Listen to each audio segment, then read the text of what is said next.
Back to Merlin again. I'm doing these in ranked order here, folks. In so many of my arguments with liberals, they claim that we conservatives are the ones who are crushing freedom when they point out something that has to do with sex that conservatives are against. I have to admit it, it's true. Conservatives are guilty as charged. So can we just make a deal, let them have all the sex and perversion they want, and in return, they give us government?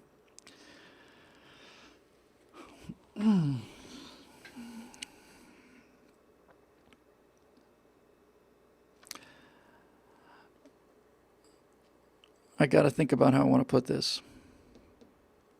It's not that I'm worried about how I'm going to say it. I'm just going to try and figure out what it is I'm trying to say. Everything that they believe in as liberals is about less freedom. They believe in policies that tax you more, which means you have less freedom to spend your work. Remind them that when they're taxing you for your work, that when they're taking your money, what they're really doing is they're taking your life. They're taking the hours that you spent at a job doing something that maybe you don't like. They're taking hours and hours and days and days and days out of your life. People are spending days, years, decades working, doing jobs either they like or they don't like, and the government is stealing that time from them. That time that they could have been at home, the time they could have been on vacation, the time they could have been having fun. They went to work to make money, and the government has stolen the time that they put in. They've stolen it and given the person essentially nothing back in return. So just the idea of tax is a form of oppression that means they lose right out of the gate. You can then follow up by saying, listen, I understand that there are some things that we need a government for, but those things are actually pretty limited. And back when we believed that they were limited and we knew what they were, we drew up a document that said this is what the government should do, federal government should do this, and that was pretty much it. And that's why we've gotten rich enough to be able to have socialists in a country like this, because where you have other socialists, they're starving to death. In Venezuela, they decided to go to, never go full socialist. And they did in Venezuela. And they went from being the richest country in South America to being the poorest, and there is no food there, and they're all trying to get into Honduras. And my understanding is that the average person in Venezuela has lost 19 pounds as a result of socialism. They've dropped 19 pounds, and they were not particularly round to begin with. So there's that. As far as the rest of the freedoms go, it's the left that wants to tell you everything. They're the ones, it's the left that's saying things like if you throw a frisbee on a beach, then that's a $1,000 fine. It's the left that is saying we don't want you riding ATVs out there. It's the left that's saying you have to wear a motorcycle helmet. It's the left that's saying all of this stuff. All of it is all on the left. And then they say except for sex. And the conservatives are trying to tell liberals what to do in the bedroom. There is some truth to that historically. I think the gay marriage fight is over, and personally, I think the gay marriage fight is over, and the correct side won. We seem to be letting that one drop, and we should let it drop. That's not an endorsement for homosexuality or anything like that, licentiousness. On the contrary, it's basically saying if you want to be left alone, which I do, then other people have a right to be left alone as well. They do not have a right to. They do not have a right to infringe upon our freedoms and our beliefs. They don't have a right to say you have to accept me. Of course you don't have to accept them, but they have a right. The marriage is not in the Constitution. Straight marriage is not in the Constitution. In fact, legal marriage, as we understand it, is a relatively recent invention as opposed to religious ceremony marriage. So again, it's the left, the left, the left. But what they're really talking about ultimately is abortion. I mean, really, when it comes right down to it, that's it. When they say that the conservatives are in favor of lack of freedom, they're talking about the freedom to abort children. And this argument is an argument that can be handled. No one's ever going to solve this problem, but this is the response. They will tell you that their right to an abortion means that they have their own freedom, and that by outlawing that right, you are restricting their freedom. And they will tell you it's my body and it's my choice. And this is where you have to jump in real fast.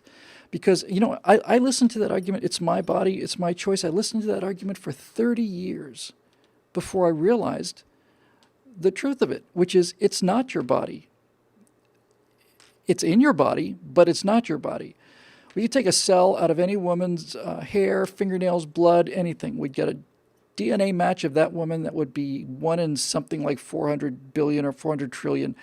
And that person would be a unique individual. That woman who's calling for this choice would in fact be a unique individual with her own body. But then if you took a sample of the cells of the embryo or the fetus, it's not that person at all. It's a completely different person. That's why we don't reproduce by cloning. If we reproduce by cloning, you'd have a case. You'd say, basically, I'm making a new body of mine inside my body, and I want to get rid of that body. Well, okay, I suppose you can make a case there. It's your body. But they don't.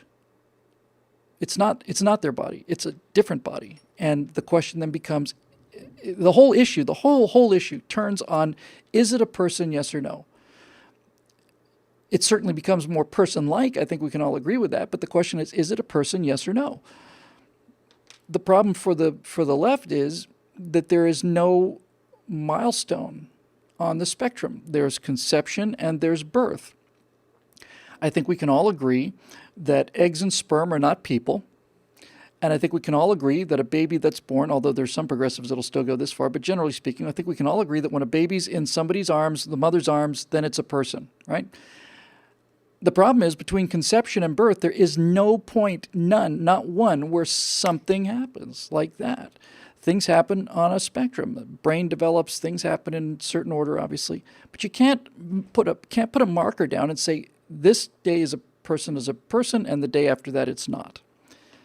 So you have to decide, is it a person, yes or no? And it's either a person from the beginning or it's not a person until it's born. And I think the case for it being a person from the beginning is stronger, because if you were to abort a baby an hour before its scheduled birth, anybody who doesn't consider that first-degree murder is utterly immoral. And so we have this problem in our society. We have this issue.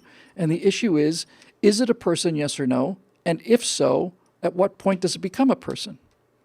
I think that a baby is absolutely a person.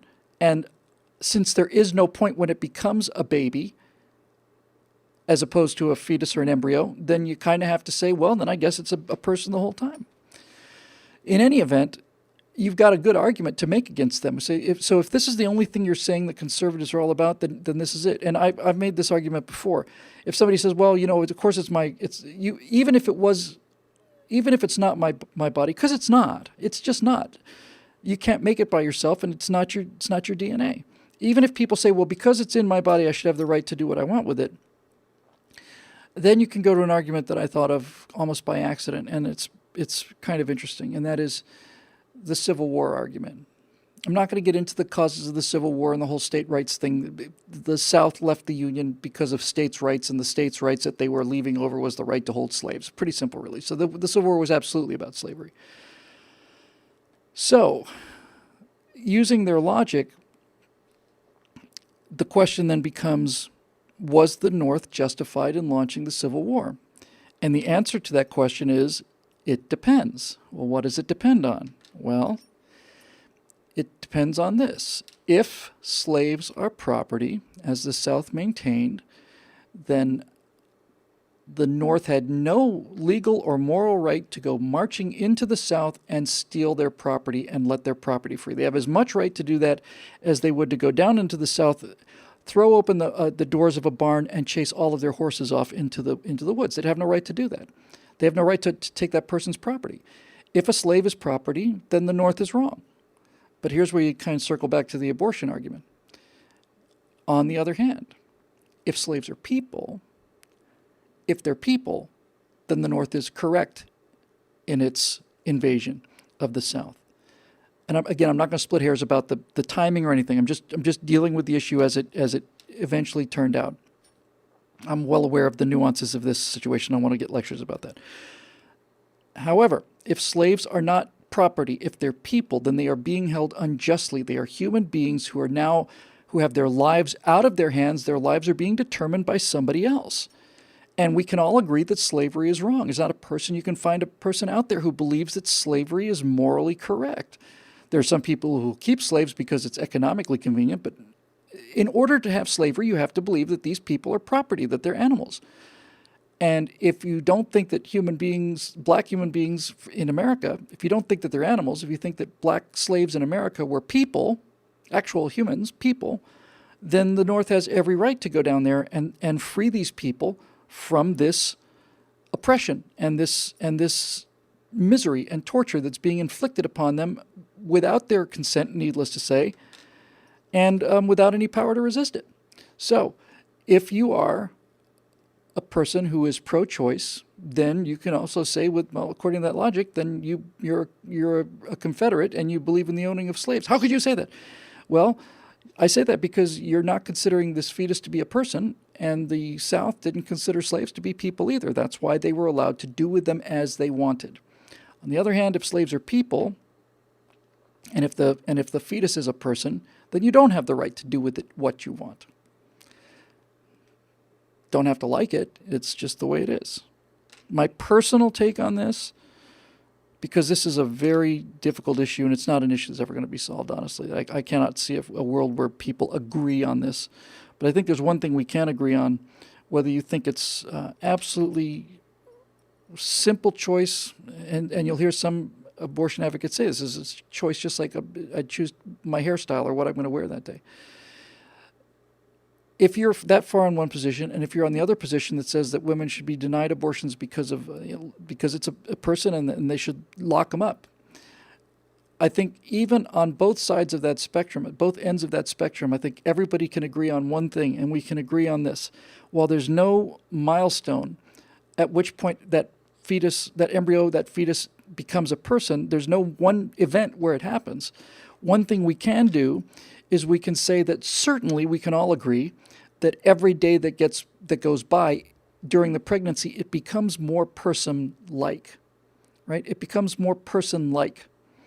So my compromise is I don't like being told what to do. I don't think this is a civil rights libertarian issue at all. I think there is, in fact, a very compelling argument to be made that baby's not consenting to this act. But I think the one thing we can all agree on is the longer you wait, the more, some people will not agree with this, but I think most people would, the longer we wait, the more reprehensible it becomes. So if we're going to have to live with each other, my feeling would be you realize you're pregnant, you're going to know that within 30 days, right, one way or another. And once you realize you're pregnant, then you have a period of time to make that decision. And if the abortion happens in the first trimester, or ideally in the first 2 months, it is less of a abomination. It's less of a moral evil. I know the pro-life people say that no, that's a ridiculous argument. That it's a person the second it's conceived. I happen to agree with you, but we do have to live together on this. So, closing this simple argument of abortion out, I would say the one thing we can all agree on, I think, is that if it turns out it is going to happen, it should happen as early as possible, and you have to make a decision, and you have to make a decision pretty early. And when I say early, I mean you've done it. You have 30 days. That's not 30 minutes. 30 days is enough time, I think, for you to have made that decision, and that's my personal take on it. But I can't enforce that, and I know everybody has something completely different, and everybody has their own opinion on this one. It's one of the issues you never talk about. Somebody in the comment section said I didn't talk about prostitution, so let me talk about prostitution. I think prostitution, I don't think there's a case to be made against prostitution that I can think of.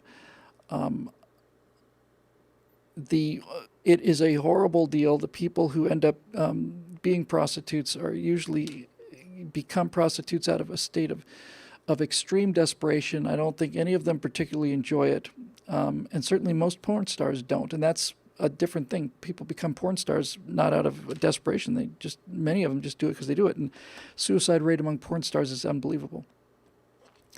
But from a philosophical point of view and from a moral point of view, I don't think that you have the right to limit that person's ability to that this is, in fact, the perfect case of them doing what they want to with their own body.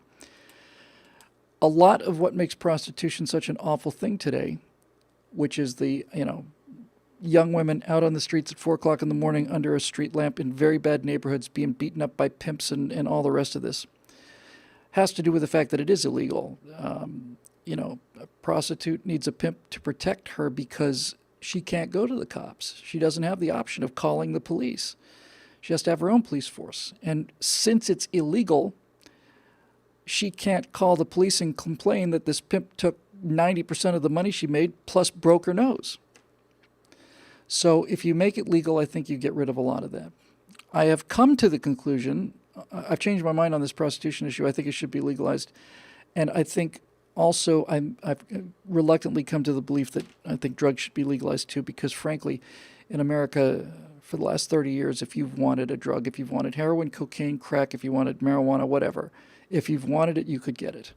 And so I don't see an explosion of drug use if it were to be completely legalized. What I would think would happen immediately if it was legalized is you would see all of these crime syndicates, these inner city gangs, the horrendous cartels in Mexico and South America, they'd be out of business pretty fast. And people are gonna get what they want. If they want it badly enough, they're gonna get it. If you have a problem with legalizing drugs, I would refer you to prohibition. There was an example where people made the case that by making alcohol illegal, you will reduce drunkenness. And by reducing drunkenness, you will increase people's standards of living. You'll reduce the amount of spousal abuse. When I say spousal abuse, sorry, I sometimes fall victim to this myself. I meant to say wife beating. And all of this will go down. And we tried it. And it turned out that not only did it not work, drinking levels and alcoholism rose during Prohibition. There were more alcoholics during Prohibition than there were before or after. As George Freeland just points out, we right now live in the worst of both worlds. He says criminalization plus selective enforcement equals tyranny. That's exactly right. Right now we live in the worst of both worlds. We live in a world where a lot of this stuff is simply, we just turn a blind eye to it. So California's a little unusual in that regard, but let's say, somebody's selling crack on the corner and most policemen are not generally interested in busting a low-level crack dealer. They're usually going after bigger fish. But the fact is that person is breaking the law, and the law can be enforced anytime we choose to. That's not right.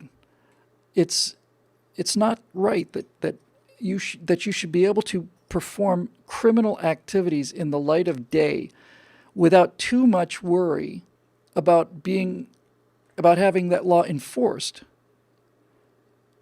because it does make you subject to the whim of the prosecutor, but it does something much, much more important than that, much worse than that, and that's simply this. If people are flouting a law, if there's a law that is not being enforced, you need to eliminate that law, because if you don't, people lose respect for the entire idea of the rule of law.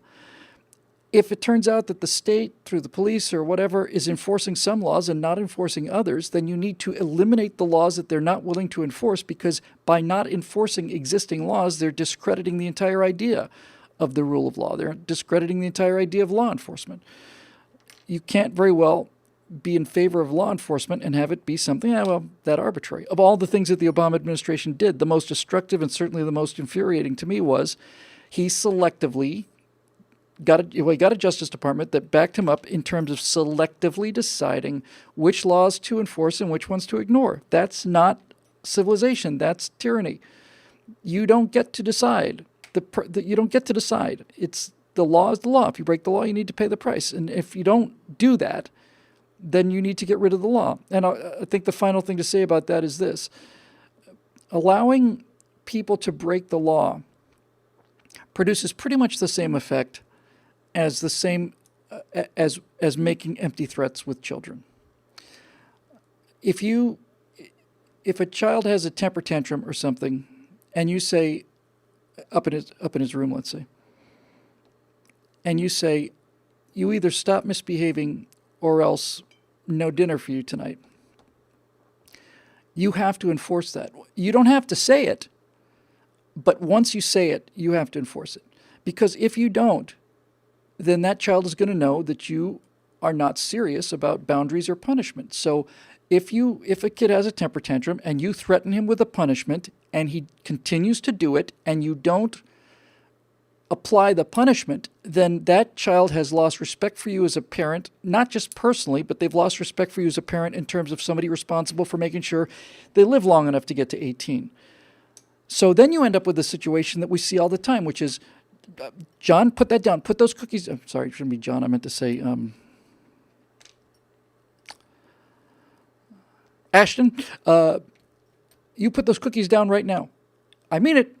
Put them down. And the kid keeps climbing. Says, if you eat that cookie, you're going to be in real trouble. That's it. One cookie. That's all. If you have any more cookies, you're going to be in absolute trouble.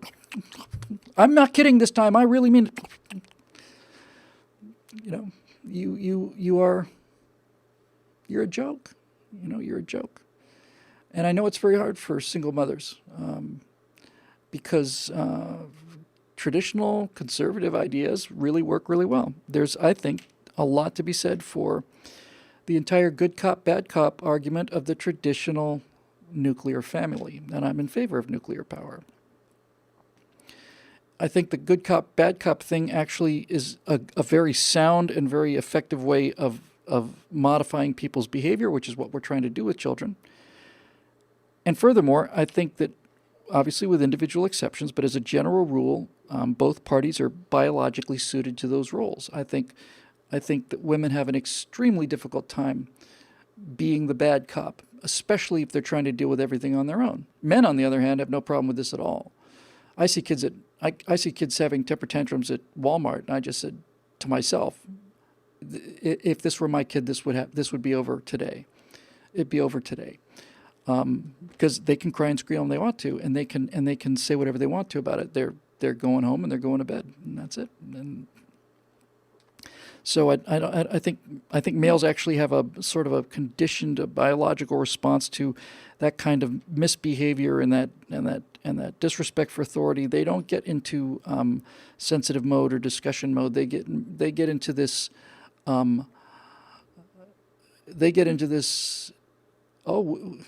Bill Cosby, famous rapist apparently. But Bill Cosby was very brilliant comic, and he had very brilliant things to say, especially about family. And he was talking about, I think he was talking about his parents, or maybe he was talking about one of his kids or something. And one of the kids was misbehaving, and I'm virtually positive it was Cosby. And Cosby basically said that he said to this child, he said, listen, you keep this up, you're going to regret it. I brought you into this world, and I can take you out. I can make another one looks just like you. I thought, yeah, that's effective. It worked. Anyway, I think that's about it for tonight. I have to go and pick up my lovely fiancée, and then we're going to go grocery shopping. I'm going to go back and have a nice dinner at my own home. I've been sitting out. We rented a house starting a month ago, and for the first time in my 58 years, I have been coming home to a nice house with a big backyard by California standards, and sitting out there at sunset, eating dinner on the porch with this woman I love so much, and our pets are there, and it's like I don't have to be sitting here till 3 o'clock in the morning, and it's just very, very good, and I just can't believe it took me as long as it did for me to figure these things out, but I have an interesting path to walk, I think, one of these days. But in any event, it's been terrific. So, honey, I'm leaving here soon, and I'm on my way. And as to the rest of you, I certainly hope all of you have similar situations. And for those of you who don't, and I know that's many of you, I was talking to Natasha about something. I don't think this is too personal. And there was something she was worried about, and I said, don't worry about it. I said, honey, be of good cheer. And as if you don't know this by now, my fiance is Russian. And she said, what did you say? I said, be of good cheer. It means be happy, be cheerful. She said, I thought you said be a good chair. And so I would just simply say what I say to her every day now, and that is simply this: if you're not where you want to be personally, and life looks like it's caving in, I've been there for most of my life, and my advice to you would be just be a good chair. Be a good chair today. Understand that all of this stuff can turn for the better, and also understand if you're living in a wonderful situation, it can turn for the worse as well. So don't take it for granted.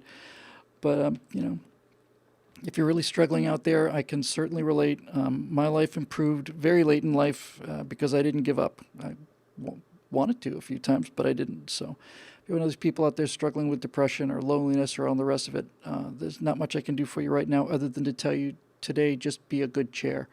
And tomorrow is a different day. Tomorrow you'll have to fight that fight all over again. But for now, be a good chair. And so really sometimes it's just that simple. All right, that's it for this Stratosphere Lounge editions. I'm going to upload both of them tomorrow. And I've got probably another 15, 20 minutes here, honey. And then off we go. So thanks again for joining us. Very excited about some of this stuff. We should start seeing some new things again. By the way, if you're interested in any of the Star Citizen stuff, I got about 6 or 7 emails before. If you're interested in doing it as an actor, or if you want to be part of this, we'd love to have you. Just send another email that says Star Citizen in the heading to info@billwhittle.com. We're going to need actors. We're going to need people of all kinds of things. Somebody's built a laboratory. And now we can actually conduct. It never occurred to me to just this split second. Somebody's made a laboratory so realistic in terms of the transactions, the economy, power plays, all of it, that you can actually now start to perform experiments on human behavior. You get to see, does socialism work, yes or no, and all the rest of it. All right, it's great seeing all you guys. Thanks again for joining us, and I think I'll be here next week. I don't see any reason why I shouldn't be. But again, thanks for your support, especially thanks to the members to whom we are eternally grateful. And Dave Big Booty has invoked Vectron, and thank you very much by Vectron's Golden Claw. I wish you all a good evening and a good day, and we will hopefully see you this same place, same time next week. Bye-bye now.